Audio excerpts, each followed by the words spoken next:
4. Pada siang hari ini kita akan belajar evaluasi pembelajaran matematika di pertemuan kedua. Yang akan kita bahas yaitu dari mulai apa itu evaluasi, pengukuran, penilaian, terus kemudian ada tujuan dari evaluasi, fungsi dan dari evaluasi, dan nanti ada manfaat dari evaluasi itu sendiri apa gitu ya. Jadi sebelum kita melangkah sejauh mana evaluasi yang akan kita lakukan, jadi kita harus mengetahuinya dulu. Seperti itu.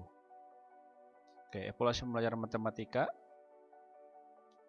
Ini Bapak selaku dosen penggapur Reja Muhammad Jenal. Oke. Kita mulai dari definisi evaluasi. Evaluasi yang kering kita adalah evaluasi doang, evaluasi. Biasanya kan dengar seperti itu. Jadi kita harus tahu dulu secara rinci apa itu evaluasi secara detailnya sih. Menurut para ahli, ada beberapa ahli yang Bapak ambil.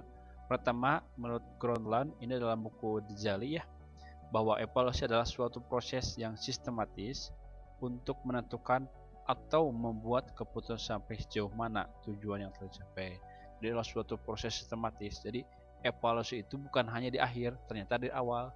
Kalau kita sudah menentukan, contohnya ada menentukan kompetensi dasar. Nah, kompetensi dasar pembelajaran matematika tentang dimensi 3. Siswa harus mengetahui dari A sampai Z. Nah, dari sana sudah dievaluasimu. Dari mulai proses pembelajaran seperti apa, proses penilaiannya seperti apa, terus hasilnya seperti apa. Nah, itu disebut evaluasi yang nantinya akan membuat sebuah keputusan sejauh mana tujuan yang tercapai. Apakah tujuan yang awal sudah tercapai sesuai dengan kompetensi dasar ataupun belum, berapa persen kira-kira gitu ya. Itu menurut Groenland.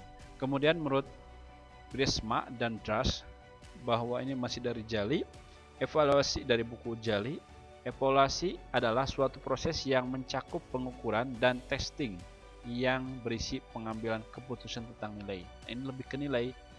Jadi suatu proses yang mencakup pengukuran, jadi proses dari awal tetap, tapi di akhirnya ada nilainya.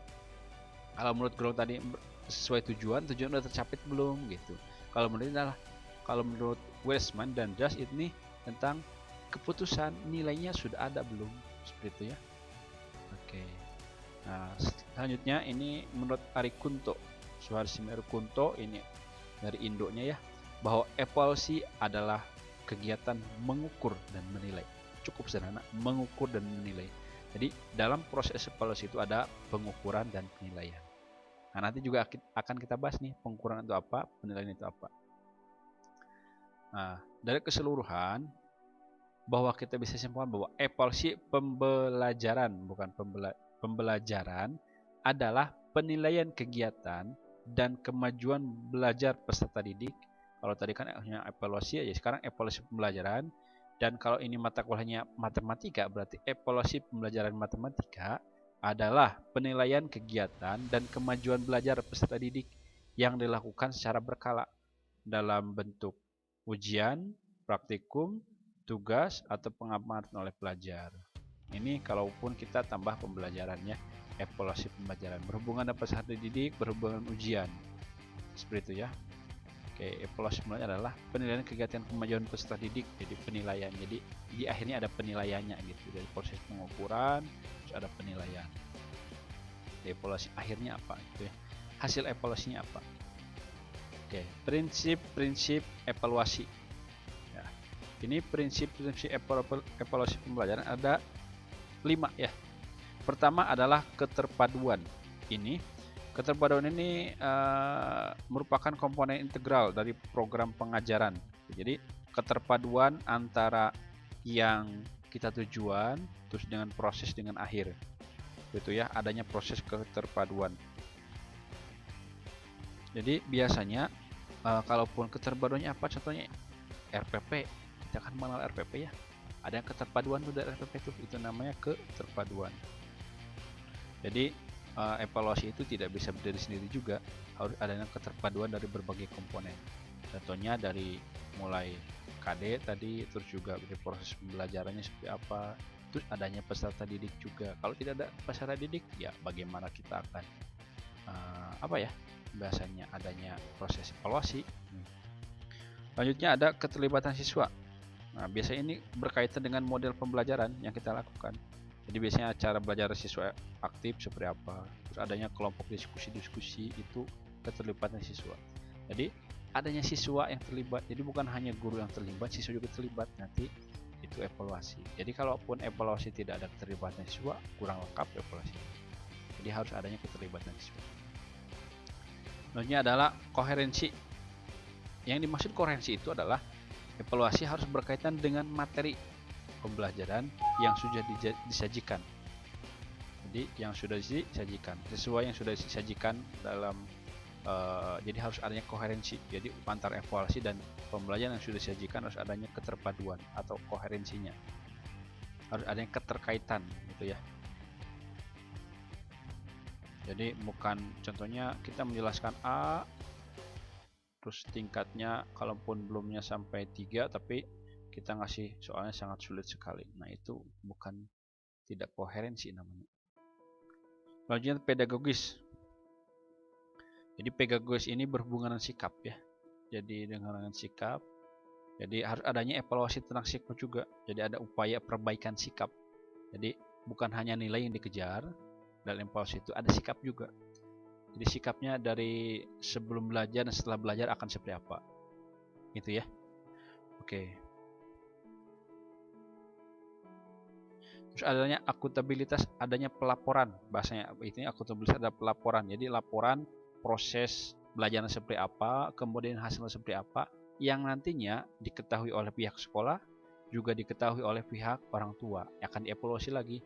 Oh, kedepannya siswa ini ternyata pembelajarannya seperti ini kurang naik gitu ya. Jadi kita coba dengan pembelajaran lain kira-kira seperti apa. Laporan barangkali ada pihak dari tekanan keluarga atau apa yang menyebabkan siswa tidak begitu baik dalam menyerap pembelajaran. Oke, itu prinsip-prinsip dari evaluasi, ada 5 ya. Kemudian pengukuran. Pengukuran ini adalah yang termasuk dalam, jadi evaluasi itu wadahnya, terus di dalamnya ada pengukuran dan penilaian, seperti ya. Sedangkan kalau kita melihat definisi dari pengukuran menurut Cangelosi, pengukuran adalah proses pengumpulan data melalui pengamatan empirik. Jadi pengamatan empirik itu pengamatan yang terlihat, itu ya, pengamatan yang memang berdasarkan pengalaman. Gitu. Ada dan bentuknya data kuantitatif ya. Kemudian menurut Roth dan Navik bahwa pengukuran adalah suatu prosedur untuk memberikan angka, biasanya disebut skor, kepada suatu sifat atau karakteristik tertentu dari seseorang. Jadi skornya berapa? Yang tadi Bapak sampaikan bahwa pengukuran itu berhubungan dengan apa tuh tadi? Dengan nilai, ya, dengan angka kuantitatif. Sedangkan menurut Ari Kunto bahwa suatu proses untuk mendapatkan tingkat yang dicapai, pengukuran adalah suatu proses, ini tidak ada. Pengukuran adalah suatu proses untuk mendapatkan tingkat yang dicapai peserta didik dalam standar kuantitatif menggunakan alat tes ataupun non-tes.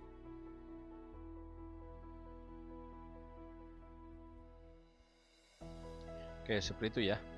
Jadi biasanya kalau kita memberikan contoh dalam kelas pembelajaran matematika, guru memberikan tugas latihan, kemudian dinilai. Nah, jadi nilainya 60, 40, terus adanya 70, 80 dan seterusnya ya. Itu disebut dengan apa namanya tuh, dengan pengukuran, seperti itu ya. Jadi pengukuran juga adanya nilai, kemudian adanya karakter, jadi kualitasnya sudah bagus atau belum bagus gitu ya. Biasanya ada guru tuh mempunyai patokan, contohnya 0 sampai 70 itu remedial, ataupun 70 sampai 80 baik, 80 sampai 100 adalah sangat baik. Jadi proses seperti itu.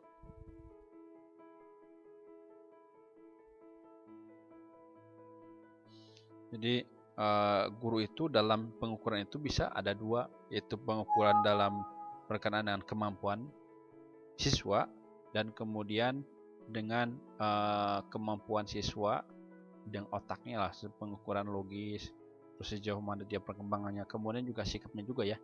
Jadi pengukuran ini bukan hanya berhubungan dengan nilai saja, hasil tes saja, tapi dengan sikap juga. Oke ya. Selanjutnya penilaian. Nah, menurut Ari Kunto, penilaian adalah proses menentukan kategorisasi suatu objek dengan menggunakan ukuran atau kriteria tertentu, seperti baik, sedang, jelek membandingkan suatu dengan ukuran lain. Nah, sedangkan menurut Permendiknas No. 20 tahun 2007, penilaian adalah pendidikan adalah proses pengumpulan dan pengolahan informasi untuk menentukan pencapaian hasil belajar. Jadi di sini biasanya setelah kita melakukan pengukuran, kita adanya proses assessment atau penilaian. Kalaupun bahasa ini adalah penilaian ya. Penilaian ini dilakukan oleh guru. Jadi latar belakang kenapa harus ada assessment adalah untuk mengukur bahwa guru perlu berbagai data yang bisa merupakan gambaran perkembangan belajar siswa yang perlu diketahui agar bisa memastikan bahwa siswa mengalami proses pembelajaran dengan benar. Jadi adanya kriteria tertentu bahwa siswa A sudah benar pembelajarannya ataupun siswa B belum. Kalaupun penilaian sekarang, kalau memang yang realnya contohnya ujian nasional, itu kan salah satu adalah penilaian, assessment ya. Assessment penilaian, salah satu penilaian dari akhir keseluruhan pembelajaran di assessment, diberikan penilaian. Seperti apa gitu ya. Jadi adanya kemajuan belajar lah. Kemajuan belajar dari siswa itu ada atau tidak itu kalau penilaian. Evaluasi pembelajaran adalah yang pertama menganalisis kemajuan dan perkembangan keberhasilan belajar siswa setelah memperoleh pembelajaran. Terus menganalisis keberhasilan suatu program pembelajaran. Selanjutnya keperluan bimbingan konseling atau BK dalam hal ini. Jadi menganalisis keberhasilan suatu program pembelajaran tadi kan sesuai dengan penilaian ya. Kemudian keperluan BK. Jadi keperluan BK ada anak yang memang sudah anaknya barangkali ada permasalahan, tidak lulus karena ada masalah di rumah ataupun masalah di luar seperti apa dengan temannya, ini nanti akan diselesaikan oleh BK. BK dapat dari mana datanya? Dari hasil evaluasi. Jadi adanya bahasanya diagnosa ya, ini lebih ke dokter, diagnosis kelemahan kekuatan kemampuan sikap siswa. Terus adanya selanjutnya tujuannya adalah keperluan pengembangan dan perbaikan program dan kurikulum sekolah. Jadi adanya perbaikan dan kurikulum sekolah. Selanjutnya adalah fungsi. Kita akan belajar fungsi evaluasi. Selektif. Nah, fungsi evaluasi adalah selektif, jadi menyeleksi. Apakah nanti menyeleksi antara siswa yang pintar, kurang pintar, dan kepintarannya di atas rata-rata seperti itu ya. Jadi fungsinya menyeleksi. Untuk apa? Contohnya untuk mungkin untuk kegiatan lomba, bisa jadi ikutan lomba cerdas cermat matematika. Nah, itu kan kita tidak sembarangan ngambil anak ya. Kalaupun tidak ada evaluasi, kita tidak bisa menentukan siapa yang akan diambil. Nah, selektif ya, seperti itu. Selanjutnya ada diagnostik. Nah, ini fungsi diagnostik ini biasanya kepada anak-anak yang bermasalah, tapi ada anak-anak yang pintar juga diagnostik. Jadi kita kalaupun anak-anak yang bermasalah, contohnya kurang pintar, ini kita harus mendiagnosa. Jadi kira-kira ada penyakit apa nih? Oh, penyakit bahasanya apa ya? Jadi adanya kekurangannya apa gitu ya. Jadi yang tadi ya kalaupun disambungkan dengan tujuan, ini berhubungan dengan diagnostik dengan tujuan dari yang BK tadi ya. Jadi kan biasanya ada anak kesulitan siswa gitu kan, kira-kira di apa nih kesulitan belajarnya, kesulitan apanya gitu, terutama kesulitan belajar ya, nanti bisa didiagnostik oleh evaluasi ini. Oke, selanjutnya fungsi penempatan. Itu maksud dari fungsi penempatan di sini adalah memberikan tes. Jadi adanya siswa itu kan kalaupun sesuai kemampuan, ada kemampuan verbal, ada kemampuan numerik gitu ya. Kalau verbal biasanya anak-anak yang pintar bicara gitu ya. Kalau numerik itu berhubungan dengan angka. Jadi bisa ada penempatan. Jadi ini si Ani dan si Rudi pintarnya matematika, tapi di bahasa jelek.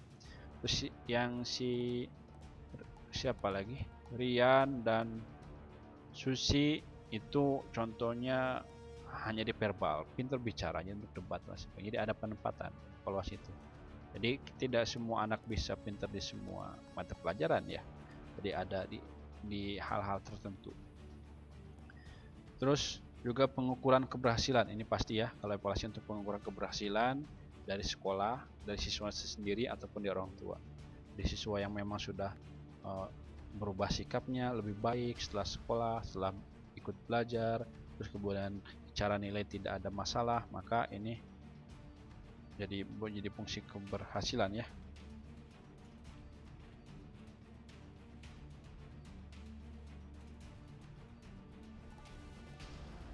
Nah, adanya tes formatif. Tes formatif ini biasanya tes yang dilakukan di tengah-tengah pembelajaran. Contoh dalam arti adanya ulangan, terus adanya kegiatan kuis gitu kan.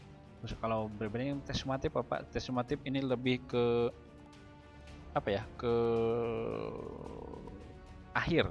Jadi diberikan pada akhir tahun pelajaran gitu ya. Atau pendidikan itu tes sumatif. Terus kemudian ada tokoh-tokoh lain, contohnya adalah Asnawi Zainul dan Nuh Nusantion, bahwa evaluasi itu, fungsi evaluasi ada tambahan lagi, yaitu pertama untuk remedial. Biasanya kan ada remedial gitu ya, siapa yang lulus atau tidak lulus remedial. Ada fungsi umpan balik, kemudian ada fungsi memotivasi dan membimbing anak, terus fungsi perbaikan kurikulum, berarti sesuai tujuan, dan pengembangan ilmu pengetahuan pada akhirnya ya untuk evaluasi. Dan manfaatnya, kalaupun kita berbicara manfaat, sangat banyak sekali ya untuk siswa ataupun guru. Jadi untuk siswa, guru, orang tua, terus sekolah juga, terus pemerintah juga banyak kalau berbicara manfaat lah. Tidak akan Bapak bisa sampaikan satu-satu, pokoknya manfaat itu buat anaknya sendiri, buat guru, buat orang tua, buat pihak sekolah, terus buat pihak pemerintah. Yang artinya evaluasi ini ada manfaatnya banyak. Oke, itu yang bisa Bapak sampaikan. Terima kasih atas perhatiannya. Assalamualaikum warahmatullahi wabarakatuh.